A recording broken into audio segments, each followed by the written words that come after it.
Bob Kolt, who has been mentioned a number of times on the program this morning because he is quoted in a Detroit News column by Karen Bouffard as saying that the choice of Brenda Lawrence as a running mate for Virg Bernero is less than impressive. He says, quote, Bernero needed a seismic shift, and Lawrence was no big announcement. Democrats really needed that from this convention, and they didn't get it.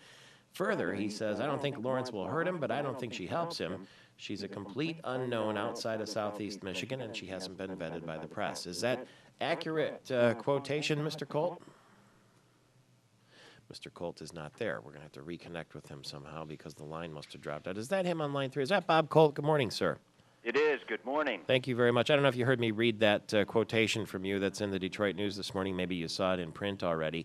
But is it accurate that you're saying that the Brenda Lawrence announcement by Virg Bernero is no big deal and that she's a complete unknown outside Southeast Michigan? Well, she really is. She has some strengths in being a black minority woman from Detroit with some mayoral experience in government. All of that's fine. The downside is she really doesn't have any statewide presence or experience or Michigan legislative experience and hasn't run a campaign outside of the state. So there are both pluses and minuses to her on the ticket. We just heard from Nolan Finley that there were a number of people that the mayor either vetted or asked who simply didn't want to get involved in his campaign. Why do you think that is? Oh, it was a long, long line of people who didn't want to run for lieutenant governor. Because it's a very tough job, and people understand it's going to be a very tough year for a Democrat to get elected. So you just do the numbers. I would think that Virg might have looked up first, and some of the people who have run before real good resumes, a David Bonnier, even look up to Stabenow or 11, look for help up, but he chose to go with someone local, and that's certainly his decision. But I think there were a lot of people who said no. When you say look up to a Stabenow or 11, you're not suggesting that he would have asked them to run on his ticket. He could have. He certainly could have, or certainly could have looked to them to get some people to have some consensus on who could be his running mate.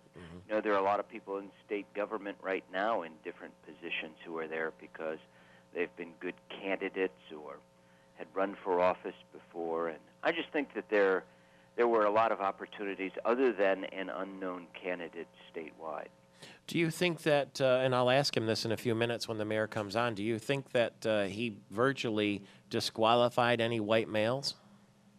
Well, that wasn't really his doing, because the ticket needed diversity, and he had to reach out. But he was in a very difficult situation because of the time crunch. He had to make a decision quickly.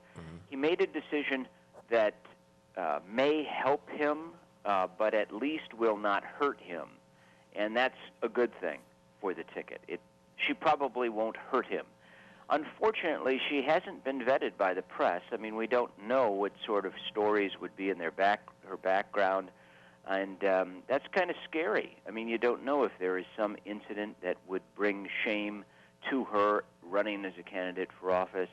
But look, we're going to know soon because the game's on here.